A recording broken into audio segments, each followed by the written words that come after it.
കഴിഞ്ഞ പല ദിവസങ്ങളിൽ എന്നെ വളരെ ചിന്തിപ്പിക്കുകയും ദൈവസന്നിധിയിൽ നാം ഓരോരുത്തരും എങ്ങനെ ആയിരിക്കണമെന്ന് പ്രബോധിപ്പിക്കുകയും ചെയ്യുന്ന പല വാക്കുകൾ ഈ ദിവസങ്ങളിലൊക്കെ ധ്യാനിപ്പാൻ കർത്താവ് നിങ്ങളുടെ കൃപ കാണിക്കുന്നുണ്ട്. ആ നിലയിൽ വായിപ്പാനും ധ്യാനിപ്പാനും കഴിഞ്ഞ ഒരു വേദഭാഗത്തേക്ക് നിങ്ങളുടെ ശ്രദ്ധയെ ഞാനൊന്ന് കൊണ്ടുപോവുകയാണ്. യെശയ്യാ പ്രവാചകന്റെ പുസ്തകം 56-ാം അധ്യായത്തിലേക്ക് നമ്മുടെ ശ്രദ്ധയെ തിരിക്കുകയാണ്. യെശയ്യാ പ്രവാചകന്റെ പുസ്തകം 56-ാമത്തെ അധ്യായം, അതിൻ്റെ 7-ാമത്തെ വാക്യം നമുക്കൊന്ന് വായിച്ചു കേൾക്കാം. യെശയ്യാ പ്രവാചകന്റെ പുസ്തകം 56, ഐസിയ ചാപ്റ്റർ 56 വേഴ്സ് 7, 7-ാമത്തെ വാക്യം. എൻ്റെ ആലയം സകല ജാതികൾക്കുമുള്ള പ്രാർത്ഥനാലയം എന്ന് വിളിക്കപ്പെടും. കഴിഞ്ഞ ദിവസങ്ങളിൽ ദൈവവചനം തുടർച്ചയായിട്ട് വായിക്കുന്ന ഒരു രീതി എനിക്കുണ്ട്. മണിക്കൂറുകൾ, രാത്രി മുഴുവനുമൊക്കെ ചില വാക്കുകളുടെ മുമ്പിൽ ഇരുന്നിട്ടുള്ള അനുഭവങ്ങളുണ്ട്. ആ നിലയിൽ കഴിഞ്ഞ ദിവസം എൻ്റെ ഭാര്യ എൻ്റെ വീട്ടിലിപ്പോൾ ഇല്ല, അവളുടെ വീട്ടിലേക്ക് പോയിരിക്കുകയാണ്. അവിടെ അമ്മച്ചിക്ക് നല്ല സുഖമില്ലാഞ്ഞിട്ട് അമ്മച്ചി ശുശ്രൂഷിക്കുവാനായിട്ട് പോയിരിക്കുകയാണ്. അപ്പോൾ ഒരുപാട് സമയം എനിക്ക് കിട്ടി. ഞാൻ ദൈവവചനത്തിന് മുമ്പ് ഇരുന്നപ്പോൾ ഈ വാക്യം എൻ്റെ ഹൃദയത്തെ വളരെ സ്പർശിക്കുവാനിടയായി. ഞാൻ ചില കാര്യങ്ങളൊക്കെ ഒന്ന് നോട്ട് ചെയ്യുവാനിടയായി. അതിൽ ചിലതൊക്കെ ഒന്ന് പറയാനായിട്ട് ഞാൻ ആഗ്രഹിക്കുന്നു. ദൈവത്തിന് ദൈവത്തിൻ്റെ ആലയത്തെക്കുറിച്ചുള്ള ഒരു എരിവുണ്ടായിരുന്നു. ഇവിടെ ഈ ആലയത്തെക്കുറിച്ച് ദൈവത്തിൻ്റെ ആത്മാവ് പറഞ്ഞ വാക്ക് എൻ്റെ പ്രാർത്ഥനാലയം എന്നാണ്. എൻ്റെ പ്രാർത്ഥനാലയം. ദൈവത്തിൻ്റെ ആലയത്തോട് ദൈവത്തിൻ്റെ ഇൻറ്റിമസി അത് തികച്ചും വ്യത്യസ്തമാണ്. അത് ഞാനും നിങ്ങളും ഹൃദ്യമായി മനസ്സിലാക്കേണ്ടതായിരിക്കുന്ന ഒരു സത്യമാണത്. ദൈവത്തിൻ്റെ ആലയത്തോട് ദൈവത്തിനുള്ളതായിരിക്കുന്ന പ്രതിപത്തി, ആ ദൈവത്തിൻ്റെ ആലയത്തിൽ ഞാനും നിങ്ങളും എങ്ങനെ ആയിരിക്കണമെന്നും ദൈവം ആഗ്രഹിക്കുന്നതായിട്ട് കാണാൻ കഴിയുന്നുണ്ട്.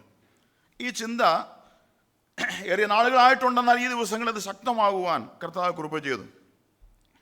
അവിടെ ഉപയോഗിക്കപ്പെട്ടിരിക്കുന്ന ഒരു വാക്ക്, my house shall be called one house of prayer for all people. House of prayer, പ്രാർത്ഥനാലയം. പഴയ നിയമത്തിനും പുതിയ നിയമത്തിനുമായിട്ട് ഈ വാക്കുകൾ ആവർത്തിച്ച് വരുന്നുണ്ട്. ഞാൻ ആ ഭാഗത്തേക്കൊന്ന് കടന്നു വരാം. ഈ യെശയ്യാ പ്രവചനം നമ്മുടെ പ്രിയ ജസ്റ്റിൻ്റെ മോനോട് ഇന്നലെ രാത്രിയിൽ യെശയ്യാ പ്രവചനമാണ് അവിടെ വായിപ്പാനിടയായത്. അവനോട് ഞാൻ ചില കാര്യങ്ങളൊക്കെ ഇന്നലെ വൈകിട്ട് പറയാനിടയായി. യെശയ്യാ പ്രവചനം എന്ന് പറയുന്നത് ബൈബിളിലെ ബൈബിളാണ്. 66 അധ്യായങ്ങൾ യെശയ്യാ പ്രവചനത്തിലുണ്ട്, നമുക്കതറിയാം. ആദ്യത്തെ 39 അധ്യായങ്ങൾ പാപത്തിൻ്റെ മേൽ ദൈവം ന്യായവിധി നടത്തുമ്പോൾ മനുഷ്യരോടുള്ള ബന്ധത്തിൽ രക്ഷയുടെ ആവശ്യകത എന്താണെന്ന് രേഖപ്പെടുത്തുന്ന വാക്കുകളാണ് 1 മുതൽ 39 വരെയുള്ളതായിരിക്കുന്ന അധ്യായങ്ങളിൽ കാണാനായിട്ട് കഴിയുന്നത്. ദൈവത്തിൻ്റെ ന്യായവിധിയുടെ മുമ്പിൽ ദൈവം ഒരുക്കിയ രക്ഷയുടെ ആവശ്യകത എത്രമാത്രം ഉണ്ടെന്ന് പരിശുദ്ധാത്മാവ് ശക്തമായിട്ട് ഈ 39 അധ്യായങ്ങളും പ്രതിപാദിക്കുകയാണ്.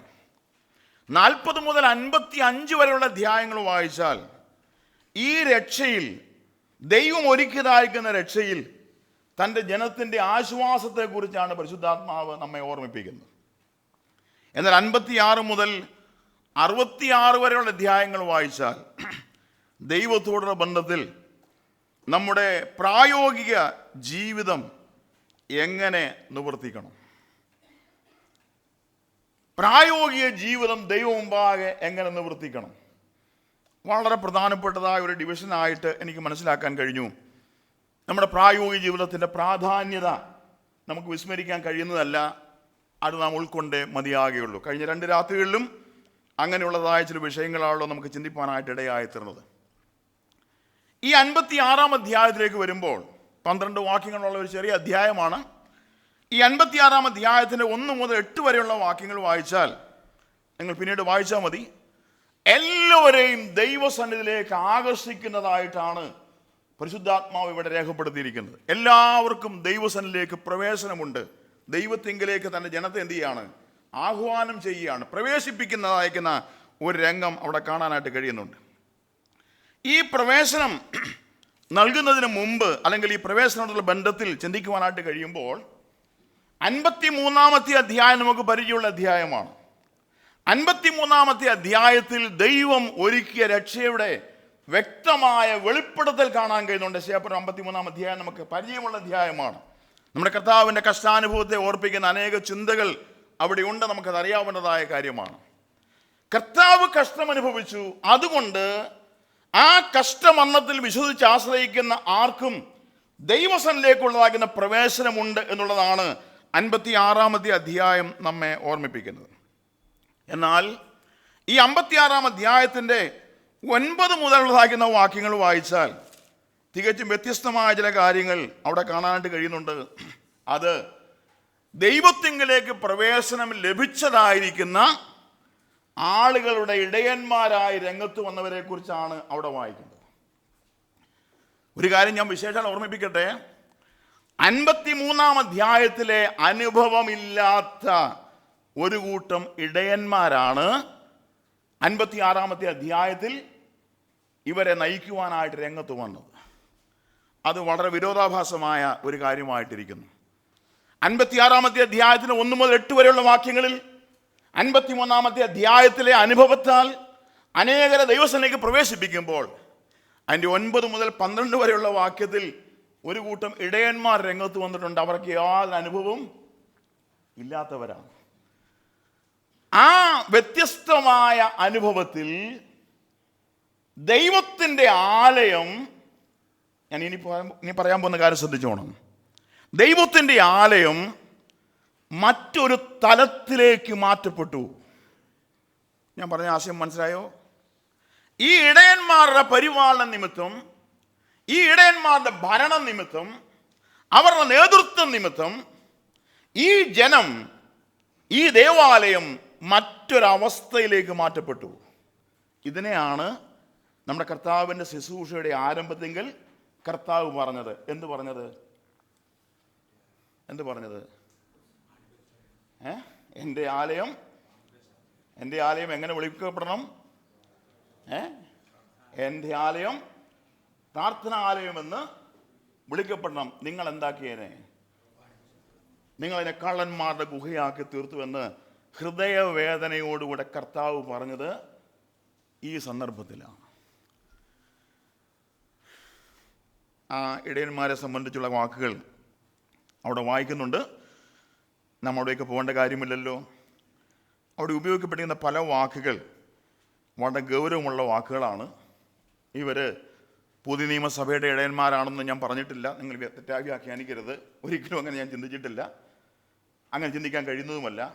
എന്നാൽ ഈ ഇടയന്മാർ യെശയ്യാവ് 53 അനുഭവമില്ലാത്തവരാണ് എന്നുള്ളതിൻ്റെ വ്യക്തമായ ചിത്രം ഇവിടെ കാണാനായിട്ട് കഴിയുന്നുണ്ട്. എന്താ മനസ്സിലാക്കേണ്ടത്? ഇവിടെ ചില പാഠങ്ങൾ ദൈവാത്മാവ് നമ്മെ പഠിപ്പിക്കുന്നുണ്ട്. ദൈവാശ്രയമില്ലാതെ, ദൈവ അനുഭവമില്ലാതെ, ദൈവികമായ തിരുവെഴുത്തിനോടുള്ള പ്രാമുഖ്യമില്ലാതെ ഈ ജനത്തെ ഭരിക്കുവാൻ, പരിപാലിക്കുവാൻ താല്പര്യപ്പെടുന്നുവെങ്കിൽ ദൈവഹിതപ്രകാരമുള്ള ഒരു പരിപാലനം ലഭിക്കുവാൻ കഴിയാത്ത ഒരു കൂട്ടം ജനത്തെ കാണുവാനായിട്ട് കഴിയുമെന്നുള്ള വലിയൊരു വെളിപ്പെടുത്തൽ പരിശുദ്ധാത്മാവ് ഈ ഭാഗത്ത് നിന്ന് നമ്മോട് സംസാരിക്കുന്നുണ്ട്. ഞാൻ അത്രയും മാത്രം ഇപ്പോൾ പറയാനായിട്ട് ആഗ്രഹിക്കുന്നുള്ളൂ. ഇനി ഈ വായിച്ചതാക്കുന്ന വാക്യത്തിലേക്ക് വരാം. യഹോവയായ ദൈവം തൻ്റെ ജനത്തോടുള്ള ബന്ധത്തിൽ തനിക്കുള്ളതായിരിക്കുന്ന തീഷ്ണത അവിടെ രേഖപ്പെടുത്തുന്നതായിട്ട് കാണാൻ കഴിയുന്നുണ്ട്.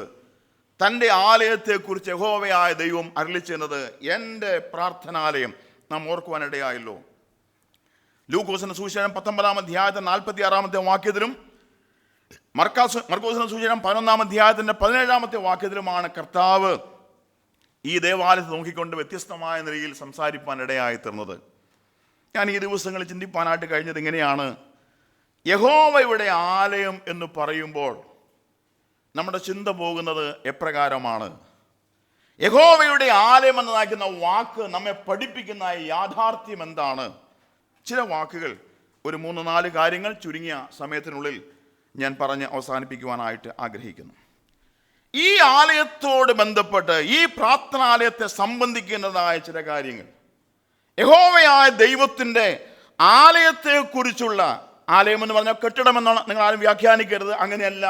ആലയത്തിൽ ഉൾപ്പെട്ടവരെയാണ് ഈ ആലയം എന്നാക്കുന്ന വാക്കുകൊണ്ട് ഇവിടെ മനസ്സിലാക്കാൻ കഴിയുന്നത്. അങ്ങനെയെങ്കിൽ ദൈവത്തിൻ്റെ നാമത്തിൽ ദൈവത്താൽ കൂടി വരപ്പെടുന്നവരെ സംബന്ധിച്ച് പരിശുദ്ധാത്മാവ് പറഞ്ഞിരിക്കുന്നതായ ചില വാക്കുകൾ, ഞാനൊരു 4 വാക്കുകൾ ഈ ഭാഗത്തു നിന്ന് തന്നെ ചൂണ്ടിക്കാണിക്കാൻ ആഗ്രഹിക്കുന്നു. ഒന്നാമത്തെ വാക്ക് ഇങ്ങനെയാണ്. അതിൻ്റെ 6-ാമത്തെ വാക്യം ഒന്ന് വായിക്കാമോ? സോറി, അതിൻ്റെ 3-ാമത്തെ വാക്യവും 6-ാമത്തെ വാക്യവും.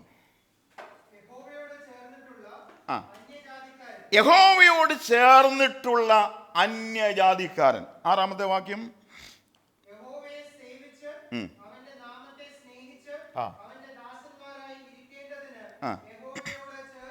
യഹോവയോട് ചേർന്ന് വരുന്ന അന്യജാതിക്കാർ. ദൈവത്തിൻ്റെ ആലയം, എൻ്റെ പ്രാർത്ഥനാലയം എന്ന് പറയുമ്പോൾ യഹോവയായ ദൈവം താല്പര്യപ്പെടുന്ന വളരെ പ്രധാനപ്പെട്ടതായ ഒരു കാര്യം അവൾ എഴുതി വെച്ചിരുന്നത് ഇങ്ങനെയാണ്: എൻ്റെ ആലയത്തോട് ചേർന്ന് വരുന്നവർ. പ്രിയപ്പെട്ടവരെ, ഒരുപാട് അർത്ഥവ്യാപ്തി നൽകിത്തരുന്നതായ ഒരു പദപ്രയോഗമാണവർ. എൻ്റെ ആലയത്തോട് ചേർന്ന് വരുന്നവർ. ഇത് ദൈവം തൻ്റെ ജനത്തെ നോക്കിക്കൊണ്ട് വളരെ ശക്തമായിട്ട് പറയുന്ന വാക്കുകളാണ്, അല്ലേ റീച്ച? എൻ്റെ ആലയത്തോട് ചേർന്ന് വരുന്നവൻ, അവൻ ഉത്തരവാദിത്വം എന്താ? അവൻ എപ്രകാരമുള്ളവനായിരിക്കണം? ഈ ആലയത്തോട് ചേർന്ന് വരുന്നവൻ്റെ പ്രത്യേകത എന്താണ്? അവൻ എപ്രകാരം പ്രവർത്തിക്കണം? ഒട്ടനവധി ചിത്രങ്ങൾ ഈ ഭാഗത്തു നിന്ന് കാണാൻ കഴിയുന്നുണ്ട്. ഈ എൻ്റെ ആലയത്തോട് ചേർന്ന് വരുന്ന ഒരു വ്യക്തിയെ സംബന്ധിക്കുന്ന ഒരു 4 വാക്കുകൾ ആ ഭാഗത്തു നിന്ന് മാത്രം ഞാൻ പറഞ്ഞ് മുമ്പോട്ട് പോയിക്കോളാം, വിശദീകരിക്കാനായിട്ട് കഴിയത്തില്ല. എൻ്റെ ആലയത്തോട് ചേർന്ന് വരുന്നവൻ്റെ ഒന്നാമത്തെ പ്രത്യേകത, അവൻ എന്നെ സേവിക്കുന്നവനായിരിക്കും. അവിടെ ആ വാക്കുണ്ട്. ഇപ്പോൾ ഡോക്ടർ ജോൺ എബ്രഹാം വായിച്ച ആ വാക്ക് നിങ്ങൾ ശ്രദ്ധിച്ചു കാണും. യഹോവയെ സേവിച്ച്. എൻ്റെ ആലയത്തോട് ചേർന്ന് വരുന്നവൻ എന്നെ സേവിക്കുന്നവനാണ്. കഴിഞ്ഞ ദിവസങ്ങൾ നമ്മുടെ വിഷയവുമായിട്ട് ചേർന്ന് വരുന്നുണ്ട്. എബ്രായലേഖനം 12-ാം അധ്യായത്തിൽ 28-29 വാക്യങ്ങളിൽ എങ്ങനെയാണ് ദൈവത്തെ സേവിക്കേണ്ടതെന്ന് നാം കഴിഞ്ഞ ദിവസം ഓർക്കുവാനിടയായി തീർന്നു. 1 പത്രോസ് 1-ാം അധ്യായത്തിൻ്റെ 17-ാമത്തെ വാക്യത്തിൽ നാം എങ്ങനെയാണ് ദൈവത്തെ സേവിക്കേണ്ടതെന്ന് ദൈവാത്മാവ് അവിടെ രേഖപ്പെടുത്തിയതാണ് നാം കഴിഞ്ഞ ദിവസം ഓർക്കുവാനിടയായി. കർത്താവിൻ്റെ ദാസൻ ഇന്നും ഇന്നലെയൊക്കെ ആയിട്ട് ആ കാര്യം വെളിപ്പെടുത്തുവാനിടയായി. ഭയത്തോടും ഭക്തിയോടും കൂടെ സേവ ചെയ്യുക. നാം അവനെ സേവിക്കുന്നവരായിരിക്കണം. ആ വാക്കിന് ഒരുപാട് അർത്ഥവ്യാപ്തി നൽകിത്തരുന്നതായ വാക്കാണ്. യഹോവയായ ദൈവത്തെ സേവിക്കുന്നവൻ. ഈ വാക്ക് പലരും ഉപയോഗിച്ചിട്ടുണ്ട്, അല്ലേ? പലരും ഉപയോഗിച്ചിട്ടുണ്ട്. ദൈവത്തിന് ദാസനാകുന്ന യോശുവ ഒരിക്കൽ പറഞ്ഞു, ഞാനും എൻ്റെ കുടുംബവുമോ ഞങ്ങൾ യഹോവയെ സേവിക്കും. അതിന് മുമ്പ് പറഞ്ഞ വാക്ക് എന്തെന്നറിയാമോ? ഈ ജനത്തെ നോക്കിക്കൊണ്ട് യോശുവ പറഞ്ഞതെന്നറിയാമോ? നിങ്ങൾക്ക് വേണമെങ്കിൽ, വായിച്ചിട്ടുള്ള ഭാഗമാണല്ലോ, ഒന്ന് പറഞ്ഞ്, നിങ്ങൾക്ക് വേണമെങ്കിൽ നദിക്ക് അക്കരെയുള്ള ദേവന്മാരെ സേവിക്കാതിരിക്കുകയോ ചെയ്യാം. ബട്ട് ഞാനും എൻ്റെ കുടുംബവും ഞങ്ങൾ യഹോവയെ സേവിക്കും. നിങ്ങൾക്ക് എന്ത് തിരഞ്ഞെടുക്കാം, നിങ്ങൾക്ക് എന്ത് ചൂസ് ചെയ്യാം, അത് നിങ്ങളുടെ സ്വാതന്ത്ര്യമാണ്. എന്നാൽ ഞാനും എൻ്റെ കുടുംബവും ഞങ്ങൾ യഹോവയെ സേവിക്കും. എത്ര വ്യക്തമായ വാക്കുകളാണ് യോശുവ പറയുവാനിടയായത്. ഒരിക്കൽ ഏലിയാവ് പറഞ്ഞു, രാജാക്കന്മാർ 1-ാം പുസ്തകം 17-ാമത്തെ അധ്യായത്തിൻ്റെ ആദ്യത്തെ വാക്യത്തിൽ എന്താ പറഞ്ഞത്? ഞാൻ സേവിച്ച് നിൽക്കുന്ന യഹോവയാണ്. ഏലിയാവിൻ്റെ ദൈവസേവ എങ്ങനെയുള്ളതായിരുന്നു? ഈ വാക്ക് പറഞ്ഞിട്ട് ഏലിയാവിനെ എങ്ങോട്ടാണ് വിട്ടത്? ഞാൻ സേവിച്ച് നിൽക്കുന്ന യഹോവയാണ്, ഞാൻ പറഞ്ഞല്ലാതെ ഈ ആണ്ടുകളിൽ മഞ്ഞും മഴയും ഉണ്ടാകില്ല എന്ന് പറഞ്ഞിട്ട് ഏലിയാവിനെ എങ്ങോട്ട് വിട്ടു? കിരീത്തോടിലേക്ക് വിട്ടു. കിരീത്തോടിലെ അനുഭവം എന്തായിരുന്നു ദൈവസേവയിൽ? ആൻറ്റി എൻ്റെ മുമ്പിൽ കെട്ടിരിക്കുന്നത്, എനിക്കിങ്ങനെ ആരെങ്കിലും കിട്ടും, എവിടെയെങ്കിലും ചെല്ലുമ്പോൾ. കിരീത്തോടിലെ ഏലിയാവിൻ്റെ അനുഭവം എന്തായിരുന്നു ദൈവസേവയിൽ? തോട്ടിനരികെ താൻ താമസിച്ചു. സമയാസമയത്ത് കാക്ക ആഹാരമായിട്ട് വരും. ചുണ്ടെ കൊത്തിക്കൊണ്ടാണ് വരുന്നത്, കയ്യിലെടുത്തുകൊണ്ടാണ് വരുന്നത്, നമ്മുടെ എഴുതിയിട്ടില്ല. ഏതായാലും കാക്ക ആഹാരം കൊണ്ട് തരും. പിന്നെ കുടിക്കുന്ന എന്താ? തോട്ടിലെ വെള്ളം. കാക്കയുടെ ആഹാരം എത്ര വാങ്ങിച്ച് കഴിക്കാൻ പറ്റുമോ, അത് കഴിക്കാതിരിക്കാൻ പറ്റുമോ? കാക്ക കൊണ്ട് കൊടുത്തത് എന്ത് ഭക്ഷണമാണ്?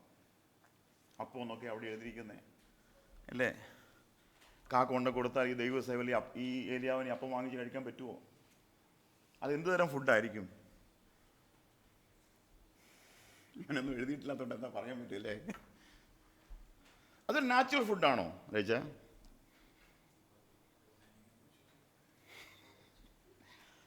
ഒരു നാച്ചുറൽ ഫുഡാണോ ഏലിയാവ് കഴിച്ചേ? മാനുഷികമായ നിലയിൽ ചിന്തിക്കാൻ പറ്റുമോ? പറഞ്ഞോ, ശരിയോ?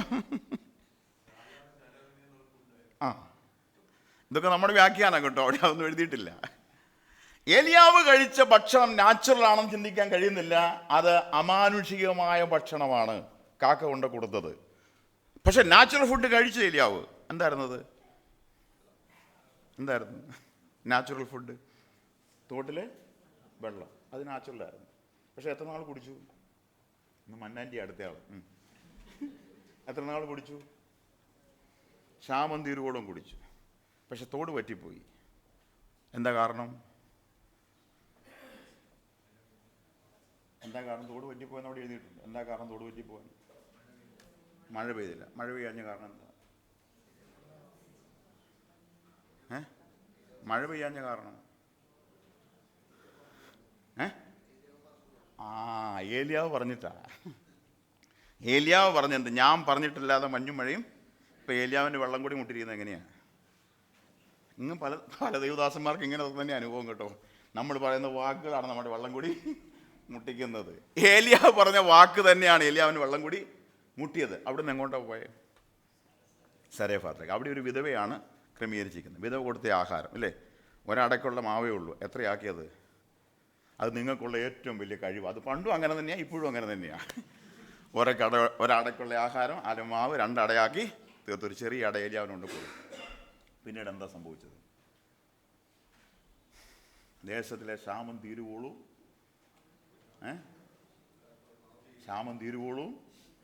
കളത്തിലെ മാവ് തീർന്നു പോയില്ല. ഭരണിയിലെ എണ്ണ ഇത് കൂടിയോ?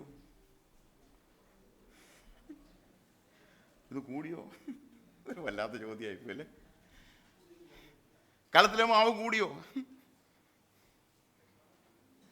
എലീശയുടെ കാലത്ത് ഭരണിയിലെ എണ്ണ കൂടി നാനാപാത്രങ്ങളിലേക്ക് പകർന്നതുപോലെ ഇവിടെ സംഭവിച്ചോ? ഇവിടെ സംഭവിച്ചിട്ടില്ല. ഇത് കുറഞ്ഞോ? ഇവിടെ ഒരു പാഠയിൽ അവനെ പഠിപ്പിക്കുന്നുണ്ട്. Natural food may be or may not be, it will finish. But supernatural food it will never finish. ഏലിയാവിനെ ദൈവം പഠിപ്പിച്ച പാഠമാണ്. ദൈവസേവയിൽ ദൈവം പഠിപ്പിച്ച പാഠമാണത്. നമ്മുടെ സ്വാഭാവിക ഭക്ഷണം തീർന്നു പോകാതിരിക്കാം. പക്ഷെ ദൈവം നൽകുന്ന അമാനുഷികമായ ഭക്ഷണം ദൈവത്തിൻ്റെ കാലയളവോളം തീരാതെ വണ്ണം ദൈവം സംരക്ഷിക്കും. ഹല്ലേലൂയ, ദൈവത്തിന് സ്തോത്രം. പ്രിയപ്പെട്ടവരെ, അതുകൊണ്ട് മാത്രമാണ് ഈ എളിയവൻ ജീവിച്ചു വരുന്നത്. ആ അനുഭവം എനിക്കും ദൈവം തന്നിട്ടുണ്ട്. ഞാൻ അതോർത്ത് ദൈവത്തിന് സ്തോത്രം ചെയ്യുന്നു. ഇവിടെ അനേക സത്യങ്ങൾ പരിശുദ്ധാത്മാവ് നമ്മെ ഓർമ്മിപ്പിക്കുന്നുണ്ട്. ഏലിയാവ് പറഞ്ഞതുപോലെ തന്നെ പൗലോസ് പറഞ്ഞു എഫേസ്യരുടെ 6-ാം അധ്യായത്തിൽ, ഞാൻ സേവിച്ചു വരുന്ന യഹോവയുടെ ദൈവത്തിൻ്റെ കർത്താവിൻ്റെ വചനം പ്രസംഗിക്കുവാൻ എൻ്റെ വായ തുറക്കുമ്പോൾ എനിക്ക് വചനം ലഭിക്കണം. ഞാൻ സേവിച്ചു വരുന്ന യഹോവ. ഈ വാക്ക് വേറൊരു പാർട്ടി ഉപയോഗിച്ചിട്ടുണ്ട്. ആരാണെന്നറിയാമോ? പുതിയ നിയമത്തിൽ ആരാണെന്നറിയാമോ?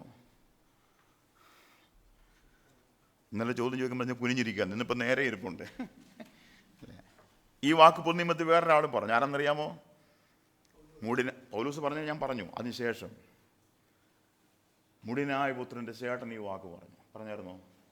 എന്താ അപ്പനോട് പറഞ്ഞേ? അപ്പ എത്ര നാളായി ഞാൻ നിന്നെ ആ സേവ എന്തുന്ന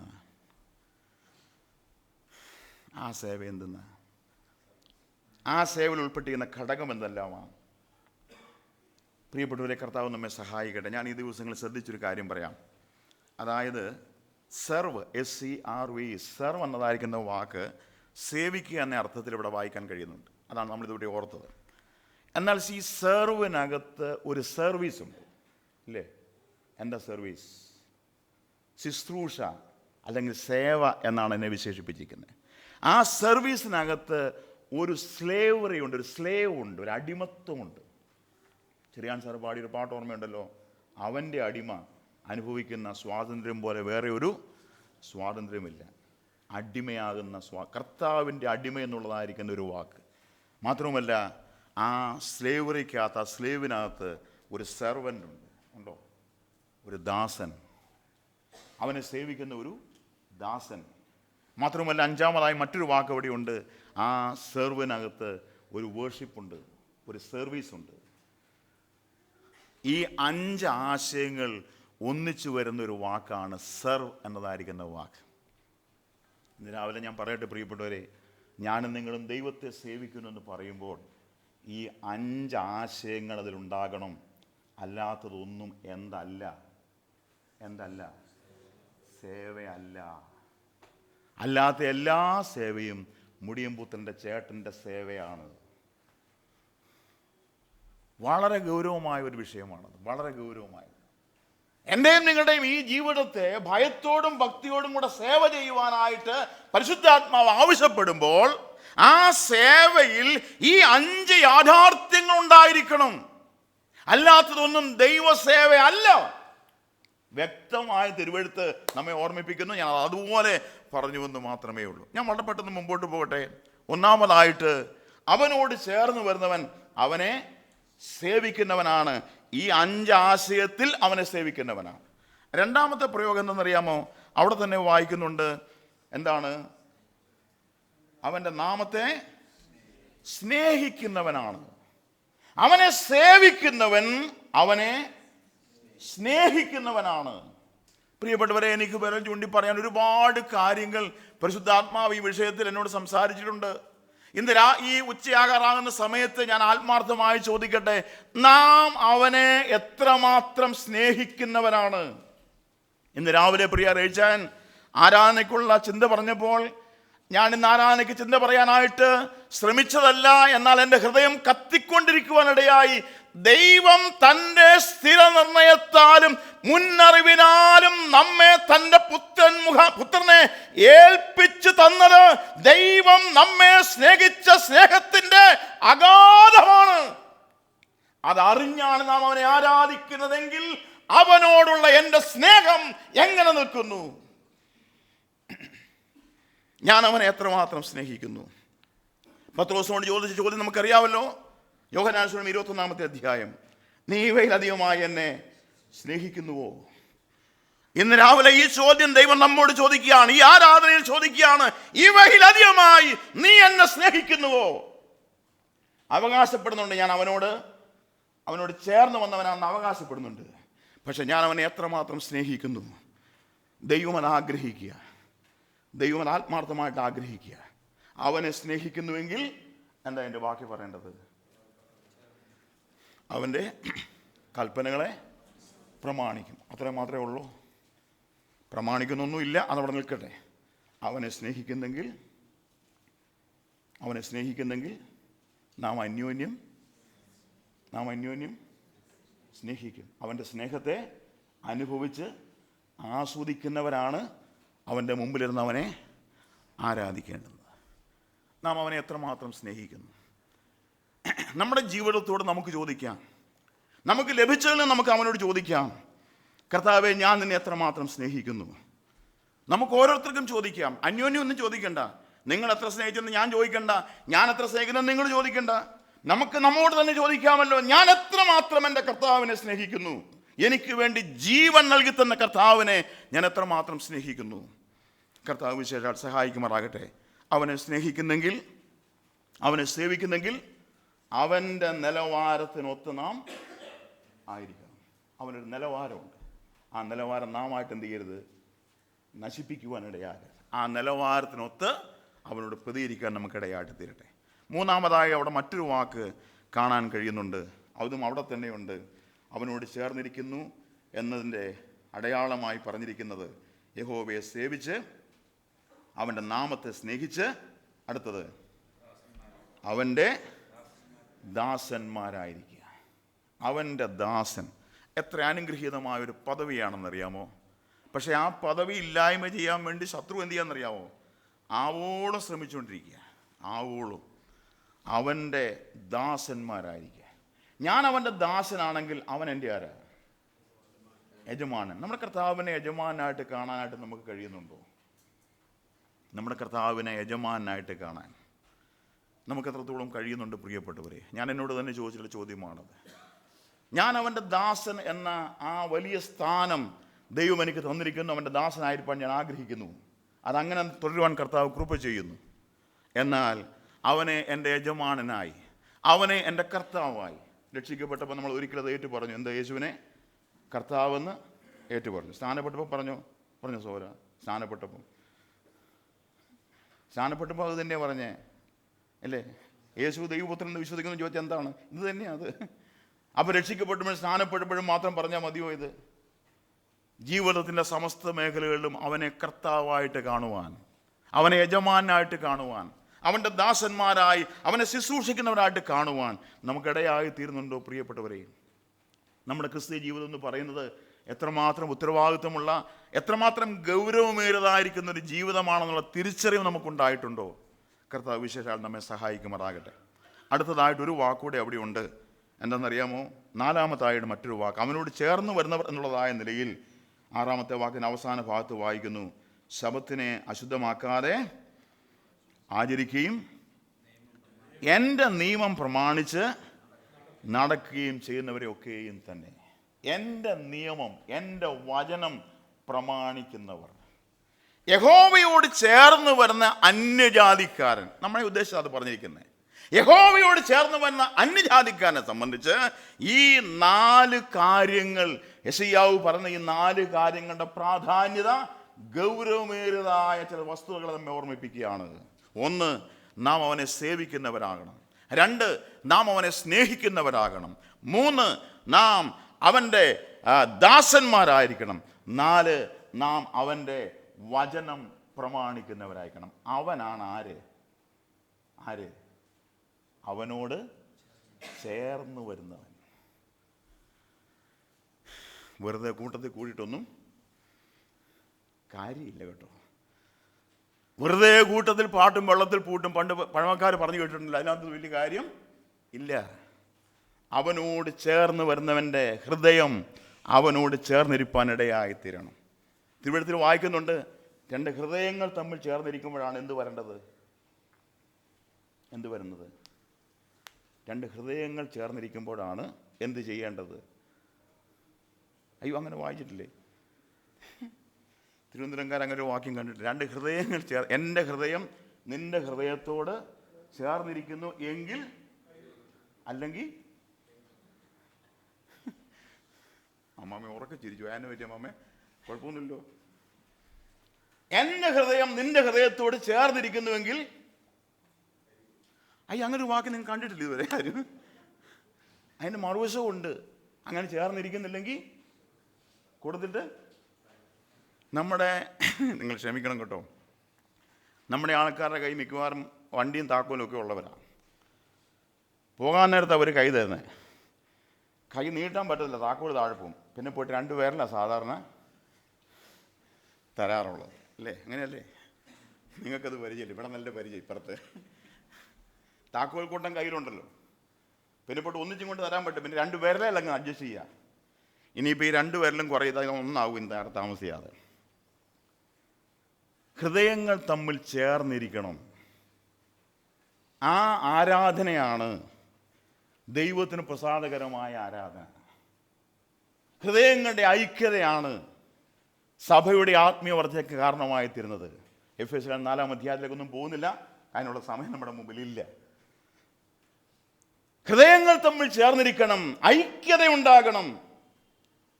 അത് ഹൃദയത്തിൻ്റെ അവസ്ഥയാണ്. ദൈവാത്മാവ് അത് വെളിപ്പെടുത്തുന്നു. ദൈവത്തിന് സ്തോത്രം. ഒരു വാക്കോടെ അവിടുന്ന് പറയട്ടെ. 1, യഹോവയോട് ചേർന്ന് വരുന്നവൻ. 2-ാമത്തെ വാക്ക് എന്തെന്നറിയാമോ? അത് വളരെ വളരെ പ്രത്യേകമായിട്ടാണ് അവിടെ രേഖപ്പെടുത്തി. 7-ാമത്തെ വാക്യത്തിൻ്റെ ആരംഭ ഭാഗം നോക്കി, ഞാൻ എൻ്റെ വിശുദ്ധ പർവ്വതത്തിലേക്ക് കൊണ്ടുവന്ന്, അങ്ങനെ നടക്കുകയും ചെയ്യുന്നവരെയൊക്കെയും തന്നെ ഞാൻ എൻ്റെ വിശുദ്ധ പർവ്വതത്തിലേക്ക് കൊണ്ടുവന്ന്, അടുത്ത് നോക്കി, എൻ്റെ പ്രാർത്ഥനാലയത്തിൽ അവരെ ആര് സന്തോഷിപ്പിക്കും? ദൈവം സന്തോഷിപ്പിക്കും. എൻ്റെ വിശുദ്ധ പർവ്വതത്തിൽ എൻ്റെ പ്രാർത്ഥനാലയത്തിൽ ഞാൻ അവരെ എന്ത് ചെയ്യും? സന്തോഷിപ്പിക്കും. പ്രാർത്ഥനാലയത്തിലെ സന്തോഷം, എൻ്റെ ആലയത്തിൽ, ആ വാക്കിന് ഒരുപാട് അർത്ഥവ്യാപ്തി കർത്താവ് തന്നെ കൊടുക്കുക. എൻ്റെ വിശുദ്ധ പർവ്വതത്തിൽ, എൻ്റെ ആലയത്തിൽ ഞാൻ അവരെ സന്തോഷിപ്പിക്കും. ദൈവം സന്തോഷിപ്പിക്കാൻ ആഗ്രഹിക്കുമ്പോഴും നമ്മുടെ ഇരിപ്പ് എങ്ങനെയാണെന്നറിയാമോ? ഈ ലോങ് ഫേസ് ആയിട്ടാണ് നമ്മളിരിക്കുന്നത്. ഒരു സന്തോഷം നമുക്കില്ല. എന്താണ് ദൈവാലയത്തിലെ സന്തോഷം? എന്താ ദൈവാലയത്തിലെ സന്തോഷം? കൈയടിച്ച് പാട്ട് പാടുന്നതാ? എന്താ ദൈവാലയത്തിലെ സന്തോഷം? ദൈവാലയത്തിലെ സന്തോഷം മറ്റൊന്നുമല്ല, ദൈവ സാന്നിധ്യമാണ് ദൈവാലയത്തിലെ സന്തോഷം. കർത്താവ് പറയുന്നത്, എൻ്റെ സാന്നിധ്യം കൊണ്ട് ഞാൻ നിന്നെ സന്തോഷിപ്പിക്കുമെന്നാണ്. പ്രിയപ്പെട്ടവരെ, അതിന്ന് അന്യം നിന്ന് പോയിരിക്കുകയാണ്. ദൈവസഭകളിൽ അതിന്ന് അന്യം നിന്ന് പോയിരിക്കുകയാണ്. എൻ്റെ ആലയത്തിൽ ഞാൻ അവരെ സന്തോഷിപ്പിക്കുന്നത് എൻ്റെ സാന്നിധ്യം കൊണ്ടാണ്. യഹോവയെങ്കിലെ സന്തോഷം എന്നൊക്കെ നാം വായിക്കുന്നുണ്ട്. വാക്യങ്ങളൊന്നും എടുക്കുന്നില്ല, സമയം തീർന്നല്ലോ. ദൈവത്തിൻ്റെ ആലയത്തിലെ സന്തോഷം, ദൈവം നമ്മെ സന്തോഷിപ്പിക്കുന്ന സന്തോഷത്തിൽ, ദൈവത്തിൻ്റെ വനത്തിൻ്റെ മുമ്പിൽ ഇരുന്ന് സന്തോഷിക്കുവാൻ കഴിയുന്ന ഒരാത്മീയ ജീവിതം, അത് നമ്മിൽ നിന്ന് എത്രത്തോളം ഉണ്ട് എന്നുള്ളത് പരിശുദ്ധാത്മാവ് ഈ ഭാഗത്ത് നമ്മോട് ചോദിക്കുകയാണ്. എൻ്റെ വിശുദ്ധ പർവ്വതത്തിൽ, എൻ്റെ ആലയത്തിൽ ഞാൻ അവരെ സന്തോഷിപ്പിക്കും. ആ സന്തോഷം ഇന്ന് നമ്മൾ എത്രമാത്രം അനുഭവിക്കുന്നവരാണ്. ദൈവസന്നിധിയിലെ സന്തോഷം, ദൈവസാന്നിധ്യത്തിലെ സന്തോഷം നാം എത്രമാത്രം അനുഭവിക്കുന്നുണ്ട്, അതെത്രമാത്രം ആസ്വദിക്കുന്നുണ്ട്. പലപ്പോഴും നമുക്കത് കഴിയുന്നില്ല എന്നൊരൊറ്റ വാക്ക് മാത്രം പറഞ്ഞ് ഞാൻ മുമ്പോട്ട് പോകട്ടെ. അങ്ങനെ ചേർന്ന് വരുന്നവൻ, ഒന്ന് ചേർന്ന് വരുന്നവൻ, രണ്ട് എൻ്റെ വചനം പ്രമാണിച്ച്, അല്ലെങ്കിൽ ഞാൻ അവരെ പ്രാർത്ഥനാത്തെ സന്തോഷിപ്പിച്ച് ദൈവിക സാന്നിധ്യത്തിൻ്റെ മുമ്പിൽ സന്തോഷിച്ചിട്ട് അവന് ഒരാരാധന കഴിക്കും. അവൻ ഒരാരാധന, അത് എഴുതിക്കുന്നത് നോക്കി അവിടെ 7-ാമത്തെ വാക്യത്തിൽ, എൻ്റെ പ്രാർത്ഥനാത്തെ അവരെ സന്തോഷിപ്പിക്കുകയും അവരുടെ ഹോമയാഗങ്ങളും ഹന്നയാഗങ്ങളും എൻ്റെ യാഗപീഠത്തിൻ്റെ മേൽ പ്രസാദകരമായിരിക്കും. ഇതിനു മുമ്പ് ചെയ്യേണ്ടതായ 1-2 കാര്യങ്ങൾ, അവൻ്റെ ആലയത്തിൽ വന്ന് അവൻ്റെ സാന്നിധ്യത്തിൻ്റെ മുമ്പിൽ അവനിൽ സന്തോഷിക്കുമ്പോൾ അവൻ്റെ ആരാധന,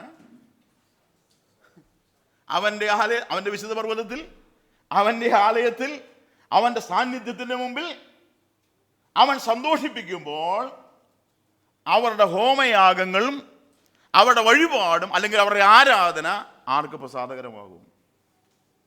ദൈവത്തിന് പ്രസാദകരം. അല്ലെങ്കിൽ ആരാധനയെ ദൈവം പ്രസാദിക്കുന്നില്ല. ഇത് ഞാൻ പറഞ്ഞ കാര്യമല്ല കേട്ടോ, എന്നെ കൂട്ടിപ്പെടുത്തരുത്. ഞാൻ പറഞ്ഞ വാക്കല്ല ഇത്, കർത്താവ് പറഞ്ഞ വാക്കാ. അല്ലാത്ത ആരാധന ദൈവത്തിന് വേണ്ട. ഞാൻ പറഞ്ഞല്ലോ, മലാക്കി പ്രവചന പുസ്തകം വായിക്കുമ്പോൾ വളരെ ഗൗരവമേറിയ ചില പാഠങ്ങൾ കഴിഞ്ഞ ദിവസങ്ങളിൽ ഞാൻ സംസാരിച്ച് വന്ന കൂട്ടത്തിൽ പറഞ്ഞു പോയി. യഹോവയായ ദൈവത്തിൻ്റെ ഹൃദയം ഓരോ ആരാധനയിലും എന്ത് ചെയ്യുകയാണ്? ഭാരപ്പെടുകയാണ്. The burden of the lord, ദൈവത്തിൻ്റെ ഹൃദയഭാരം. പ്രിയപ്പെട്ടവരെ, ഞാനും നിങ്ങളും ആരാധിക്കുന്നുണ്ട്. കടന്നു വരുന്നുണ്ട്. അപ്പോൾ നിങ്ങൾ പങ്കാളിയാകുന്നുണ്ട്. ദൈവത്തിന് കൊടുക്കുന്നുണ്ടോ? ഉണ്ട്. ഇതെല്ലാം ചെയ്തിട്ടും യഹോവയുടെ ഹൃദയം ഭാരപ്പെടുകയാണ്. തിരിച്ചറിയാൻ കഴിയുന്നുണ്ടോ? ഈ തിരിച്ചറിവ് നമുക്കുണ്ടാകുന്നുണ്ടോ? എൻ്റെ ആരാധന ദൈവത്തിന് പ്രസാദകരമാണോ? ദൈവം പ്രസാദിക്കുന്നുണ്ടോ എൻ്റെ ആരാധനയിൽ? ഒന്ന് ചോദിച്ചു നോക്ക്. എന്നും വരുന്നുണ്ടല്ലോ. ഇന്നത്തെ എൻ്റെ ആരാധന ദൈവം പ്രസാദിച്ചു എന്ന് നമുക്ക് നമ്മോട് തന്നെ ഒന്ന് ചോദിക്കാം. പ്രസാദിക്കണമെങ്കിൽ ദൈവം ചില നിബന്ധനകൾ വെച്ചിട്ടുണ്ടെന്നേ. ആ നിബന്ധനകൾ പാലിക്കാത്ത ആരാധന ദൈവത്തിന് വേണ്ട. മലാക്കി പ്രവചനത്തിൽ പറഞ്ഞു, ഇതൊന്ന് അടച്ചു കളയാമോ എന്ന് ചോദിച്ചു. ഈ വാതിലൊന്ന് അടച്ചു കളയാമോ? നിങ്ങളുടെ ഹനനയാഗങ്ങളും നിങ്ങളുടെ ഹോമയാഗങ്ങളും ഞാൻ മടുത്തു, എനിക്ക് വേണ്ട. ഇത് അർപ്പിക്കാതിരിപ്പാൻ ഒന്ന് അടച്ചു കളയുക, എനിക്കങ്ങോട്ട് വരാൻ താല്പര്യമില്ല. ദൈവം പറഞ്ഞ വാക്ക.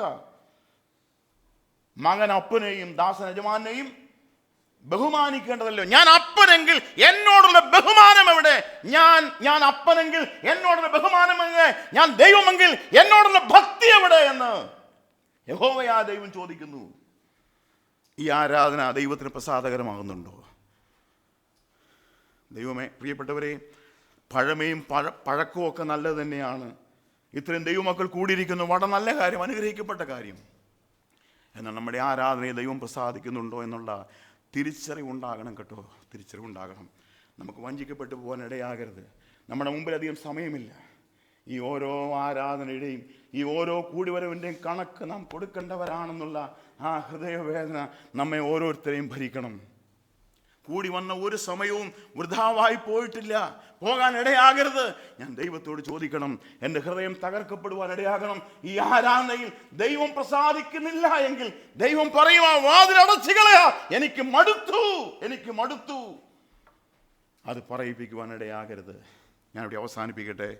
ഏറ്റവും ഒടുവിലായിട്ട് ഈ ആരാധന യാഗങ്ങൾ എന്ന് പറഞ്ഞ വാക്ക് ഇംഗ്ലീഷ് വായിക്കുമ്പോൾ ഹി അക്സെപ്റ്റഡ് എന്ന്, അവൻ അംഗീകരിച്ചെന്നാണ്. അംഗീകരിച്ചെന്നില്ലെങ്കിൽ അതിൻ്റെ അർത്ഥം എന്താണെന്നറിയാവോ? അംഗീകരിക്കുന്നില്ലെങ്കിൽ അവൻ റിജക്റ്റ് ചെയ്യുകയാണ്. ആ തിരിച്ചറിവ് നമുക്കുണ്ടാകട്ടെ. ഏറ്റവും ഒടുവിലായിട്ട് യഹോവയായ ദൈവം പറഞ്ഞു, എൻ്റെ ആലയം സകല ജാതികൾക്കുമുള്ള പ്രാർത്ഥനാലയം എന്ന് വിളിക്കപ്പെടും. ഇത് സകല ജാതികൾക്കുമുള്ള പ്രാർത്ഥനാലയം എന്ന് വിളിക്കപ്പെടണമെങ്കിൽ ഇതിൻ്റെ പിന്നിൽ ഒരു പെയിനുണ്ട്, ഒരു പെയിൻ. ഇതിൻ്റെ പിന്നിലൊരു ത്യാഗമുണ്ട്. സകല ജാതികൾക്കും ഈ ആലയത്തെ പ്രാർത്ഥനാലയം എന്ന് വിളിക്കപ്പെടണമെങ്കിൽ ഇതിൻ്റെ പിന്നിലെ പെയിൻ ഞാൻ നിങ്ങളും അനുഭവിക്കണം. ഇതിൻ്റെ ത്യാഗം എനിക്ക് നിങ്ങൾക്കും ഉണ്ടാകണം. അതിന് നാം തയ്യാറാണോ പ്രിയപ്പെട്ടവരെ? അതിന് നാം എത്രത്തോളം വില്ലിങ് ആണ്? നാം എത്രത്തോളം ശ്രമിക്കുന്നുണ്ട്? വെറുതെ കൂടി വരുന്നതിലല്ല അർത്ഥമുള്ളത്. ഒരു ഹൃദ്യമായ കൂട്ടായ്മയുടെ ബന്ധം ദൈവമുമ്പാകെ പുലർത്തുവാനായിട്ട് കഴിയുന്നില്ല എങ്കിൽ ഈ ആലയത്തെ യഹോവയായ ദൈവം എൻ്റെ പ്രാർത്ഥനാലയമെന്ന് ഈ കൂട്ടത്തെ നോക്കി ദൈവം സംബോധന ചെയ്യുമോ? ദൈവത്തിൻ്റെ ഹൃദയം ഭാരപ്പെടുവാൻ ഇടയാകാതെ അതിനെ സന്തോഷിപ്പിക്കുവാൻ നമുക്കിടയായി തീരട്ടെ. ദൈവത്തിൻ്റെ ഹൃദയത്തെ വേദനിപ്പിക്കുവാൻ ഇടയാകാതെ ദൈവത്തിൻ്റെ ഹൃദയത്തെ സന്തോഷിപ്പിക്കുവാൻ, ദൈവത്തിൻ്റെ നാമത്തെ മഹത്വപ്പെടുത്തുവാൻ ദൈവം നമുക്ക് കൃപ ചെയ്യട്ടെ എന്ന് ആത്മാർത്ഥമായി ആഗ്രഹിച്ചുകൊണ്ട് പ്രാർത്ഥിച്ചുകൊണ്ട്, ഇങ്ങനൊരു അവസരം ലഭിച്ചതിൽ ദൈവനാമത്തെ ഹൃദയംഗമായ നന്ദിയെ പ്രകാശിപ്പിച്ചുകൊണ്ട്, ഈ ക്ലോക്ക് രണ്ടും ശരിയാണെന്ന് ഒരിക്കൽ കൂടി ഓർമ്മിപ്പിച്ചുകൊണ്ട് ഞാൻ ഈ വാക്കുകൾ തൽക്കാലം ഇവിടെ അവസാനിപ്പിക്കുന്നു. കർത്താവ് അനുവദിക്കുന്നെങ്കിൽ, ഇനി അവസരം ഉണ്ടാകുന്നെങ്കിൽ നമുക്ക് വീണ്ടും കാണുവാനും ദൈവത്തെ മഹത്വപ്പെടുത്തുവാനും കർത്താവിൻ്റെ ശുശ്രൂഷയിൽ ഒരു പങ്ക് വീണ്ടും വഹിപ്പാൻ കർത്താവ് കൃപ ചെയ്യട്ടെ എന്ന് ആത്മാർത്ഥമായിട്ട് ആഗ്രഹിക്കുന്നു, പ്രാർത്ഥിക്കുന്നു. പ്രാർത്ഥനയിൽ ഓർക്കുക എന്ന് ഓർമ്മിപ്പിച്ചുകൊണ്ട്, കർത്താവിൻ്റെ വരവ് വരെയോ അഥവാ അടുത്ത ദിവസം എൻ്റെ മരണം സംഭവിക്കുന്നത് വരെയോ എൻ്റെ കർത്താവിൻ്റെ ശബ്ദം ആവോളം ഉയർത്തപ്പെടുവാൻ ദൈവം കൃപ ചെയ്യേണ്ടതിന് നിങ്ങളുടെ പ്രാർത്ഥനയെ ചോദിച്ചുകൊണ്ട് ഞാൻ ഈ വാക്കുകളുടെ അവസാനിപ്പിക്കുന്നു. ദൈവനാമത്തിന് മഹത്വമുണ്ടാകട്ടെ.